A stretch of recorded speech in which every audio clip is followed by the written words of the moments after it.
Hello বন্ধুরা, আজকে শ্রাবণ মাসের শেষ সোমবার। আর আজকে আমি কিভাবে পুজো করলাম সেটাই আপনাদের সাথে শেয়ার করব। তাই পুরো ভিডিওটা কিন্তু অবশ্যই দেখতে থাকবেন। আশা করছি আপনাদের খুবই ভালো লাগবে। তো প্রথমেই আপনাদের দেখিয়ে দিই আমার ঠাকুরের আসনটা। আর এই যে ঠাকুরের আসন, এটা আমি একদম সুন্দরভাবে পরিষ্কার পরিচ্ছন্ন করে নিয়েছি। এবারে আমি ঠাকুরকে খুব সুন্দর করে পুজো করব, দেখতে থাকুন। প্রথমে আমি থালা গ্লাসগুলো সাজিয়ে নিচ্ছি। থালা গ্লাসগুলো সাজিয়ে নিয়ে তারপরে আমি মহাদেবকে স্নান করাবো। ঠাকুরের গ্লাসে আগে জল দিয়ে নিলাম। এবার ঘটিতে একটু জল নিয়ে নেব মহাদেবের মাথায় ঢালার জন্য। এটা কিন্তু গঙ্গা জল, আমি শুধু গঙ্গা জলই মহাদেবের মাথায় দেব। তার আগে মহাদেবকে চন্দন পরানোর জন্য একটু চন্দন বেটে নেব। এই চন্দন হচ্ছে পুজোর অন্যতম প্রধান উপকরণ, সেটা তো আপনারা সবাই জানেন।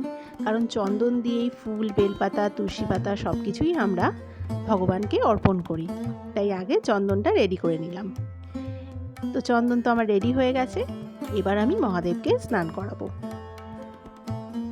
নামিয়ে নিয়েছি আমার মহাদেবকে, কারণ ওপরে করে স্নান করালে আপনাদের দেখতে অসুবিধা হবে। তাই নিচে নামিয়েই আমি মহাদেবকে স্নান করালাম। ওম নমঃ শিবায়, ওম নমঃ শিবায়, ওম নমঃ শিবায়। আর মহাদেবের গায়ে যে আগে চন্দনটা লাগা ছিল সেটা ভালো করে ধুয়ে পরিষ্কার করে নিলাম, কারণ আজকে আবার নতুন চন্দন পরাবো। মহাদেবকে সম্পূর্ণরূপে স্নান করিয়ে নিলাম।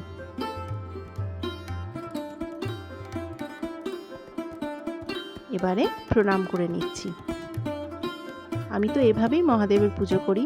আপনারা কারা কেমনভাবে করেন আমাকে কিন্তু অবশ্যই কমেন্ট করে জানাবেন।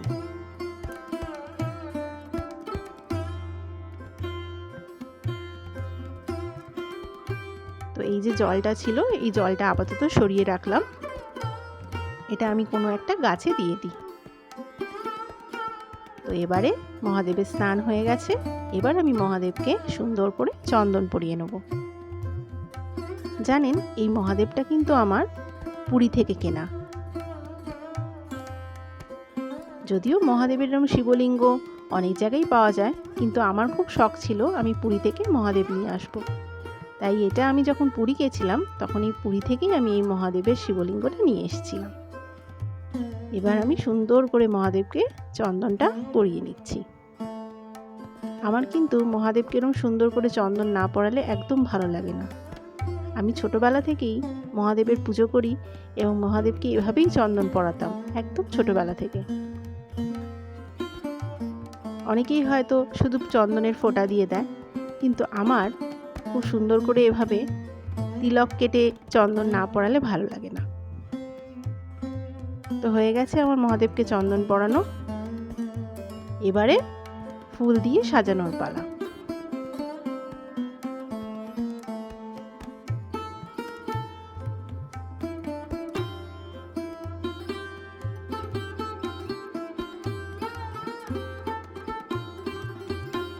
আগে এই ঝুড়িতে যা যা ফুল আমি দেব সব ফুলগুলো আগে সুন্দরভাবে সাজিয়ে নেব।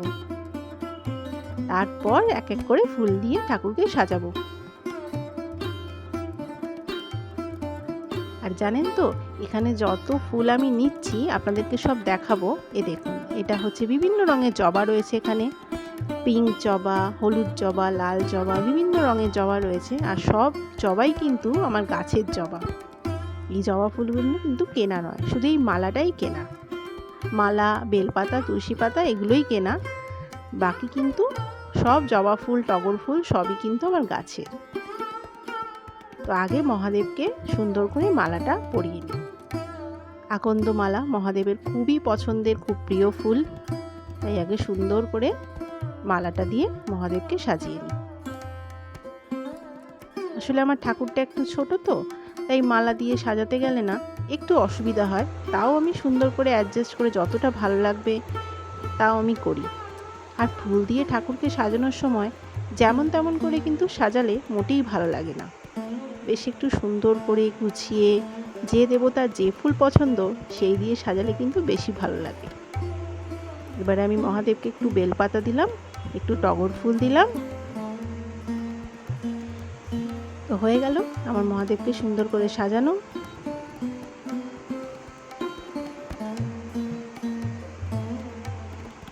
এবারে বাকি ঠাকুরদেরকে ফুল দিয়ে নিই।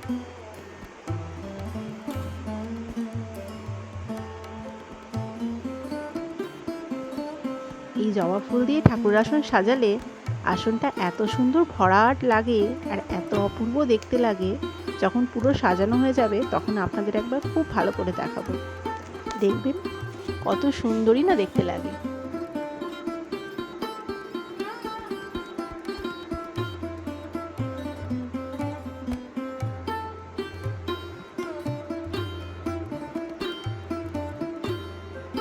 আর গাছের ফুল দিয়ে ঠাকুরকে সাজালে কিন্তু ফুলগুলো এত সুন্দর টাটকা থাকে যে দেখতেও এত ভালো লাগে। আমাকে কিন্তু আপনারা অবশ্যই কমেন্ট করে জানাবেন যে কারা কারা আপনারা গাছের ফুল দিয়ে ঠাকুরকে সাজান।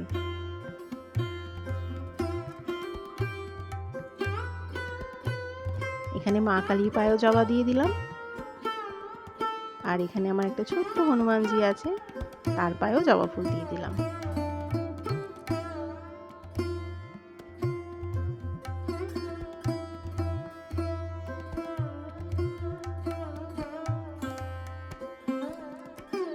আর এই দুব্বাগুলো দেব গণেশ ঠাকুরের পায়ে, কারণ আপনারা হয়তো অনেকেই জানেন যে গণেশের কিন্তু দুব্বা খুবই প্রিয় জিনিস। তাই গণেশ পুজো করলে অবশ্যই দুব্বা এবং হলুদ ফুল দিয়ে পুজো করার চেষ্টা করবেন। অনেকে তো আবার দুব্বার মালা করেও গণেশ ঠাকুরকে পরায়। চলুন এবার আপনাদের দেখাই যে সাজানোর পর আমার ঠাকুর আসনটা ঠিক কতটা সুন্দর লাগছে।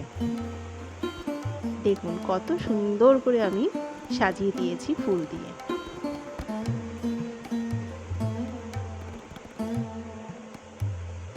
একদম গাছের টাটকা টাটকা সুন্দর ফুল দিয়ে কি অপূর্বই না লাগছে বলুন। আপনারা কিন্তু অবশ্যই জানাবেন যে কেমন লাগছে আমার ঠাকুর আসন।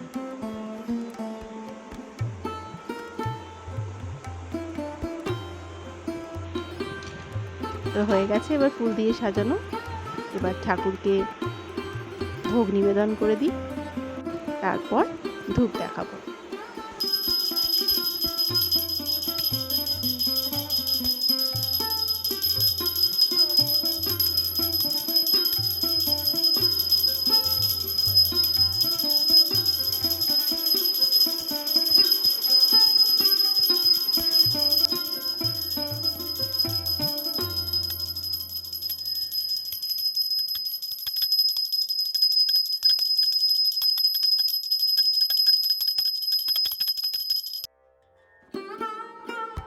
হয়ে গেছে আমার ধূপ দিয়ে ঠাকুরকে আরতি করা।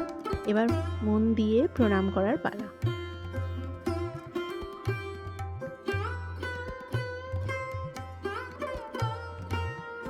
মন দিয়ে প্রণাম করে নিয়েছি, এবার শঙ্খ বাজিয়ে পুজো সম্পন্ন করব।